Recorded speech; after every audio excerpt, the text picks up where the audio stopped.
একটি ভিডিওতে ভারতের জাতীয় পতাকা মারানোটা যে ঠিক না এই ব্যাপারটা বলার চেষ্টা করেছিলাম। এর পরপরই ইউটিউবের অসাধারণ অ্যালগোরিদমের কল্যাণে একের পর এক ভারতের বিভিন্ন খবরের চ্যানেলের খবর আসতে থাকে। বেশিরভাগই পশ্চিম বাংলা বা কলকাতা কেন্দ্রিক খবর। এর মধ্যে দুটি চ্যানেল যেটি নাম আগে বলেছি, রিপাবলিক বাংলা এবং আরেকটি ক্যালকাটা নিউজ, এগুলোর খবর খুব সহজভাবেই অ্যালগোরিদমের কারণে ইউটিউবে আসতে শুরু করে। কলকাতা নিউজের এটা শেষ খবর বলা যাক।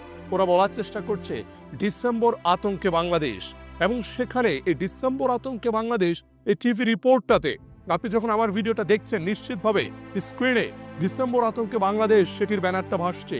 ঠিক এই খবরটিতেই তারা বলার চেষ্টা করেছে বাংলাদেশ মিলিটারি বা বাংলাদেশের সেনাবাহিনী ভারত আক্রমণ করতে চলেছে।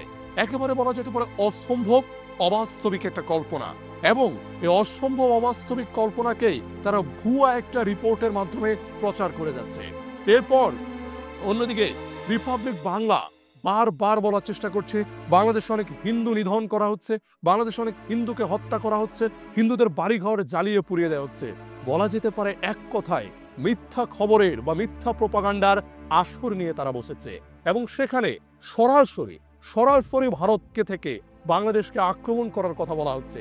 একটা দেশ, একটা পার্শ্ববর্তী দেশ কিভাবে সরাসরি আরেকটা দেশ এইভাবে আক্রমণ করার কথা বলতে পারে?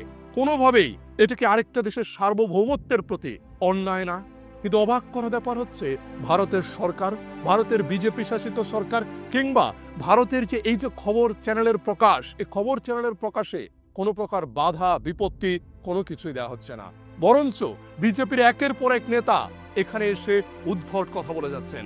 এবং আমি যখন এই ভিডিওটা ধারণ করছি তখন ইতিমধ্যেই আমাদের পেট্রোপোল বেনাপোল সীমান্তের অপর পাশে ভারতের যে সীমান্ত বন্দর রয়েছে পেট্রোপোল, সেখানে ভারতের বিজেপির নেতারা সমাবেশ করার কথা বলেছেন। এবং সেখানে বিজেপির একজন নেতা শুভেন্দু অধিকারী, যিনি ভারতেই তেমন একটা পাত্তা পান না, মমতা ব্যানার্জির কাছে যার দুই পয়সার বলা যেতে পারে দাম নেই, কলকাতার বুকে যার নিজের কথাই হাস্যরসে পরিণত হয়, সে শুভেন্দু অধিকারী বলছেন যে আমরা নাকি নুন খাই, সে নুনের মধ্যে আয়োডিনটুকু দেয় নাকি হচ্ছে ভারত।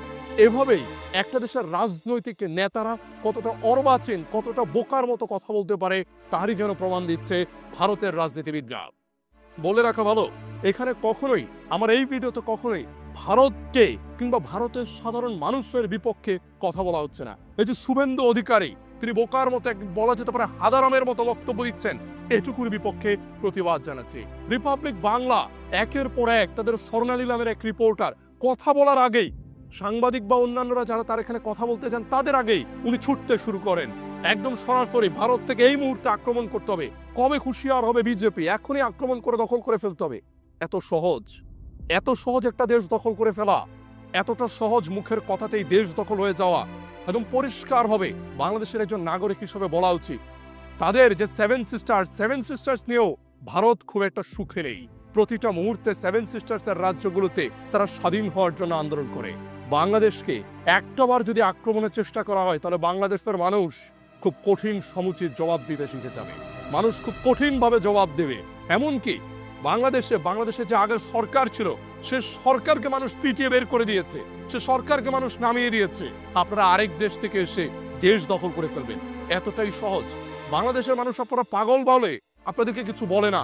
রিপাবলিক বাংলার ওইসব সাংবাদিকদেরকে নিয়ে আমরা মজা করে ছেড়ে দেই। আমাদের কন্টেন্ট ক্রিয়েটররা তাদেরকে নিয়ে শুধু ফানি ভিডিও বানায়, কারণ পাগল ছাগলদেরকে নিয়ে ভিডিও বানিয়ে সময় নষ্ট কেউ করতে চায় না। বাট তারপরও আমার এই ভিডিওর মাধ্যমে আমার কিছুটা বলার চেষ্টা, তারা একের পর এক ভুল রিপোর্ট প্রকাশ করে যাচ্ছে। প্রথমত ক্যালকাটা নিউজ, আমাদের সামরিক বাহিনী ভারত আক্রমণ করতে চলেছে, সম্পূর্ণ ভুল ভিত্তিহীন খবর।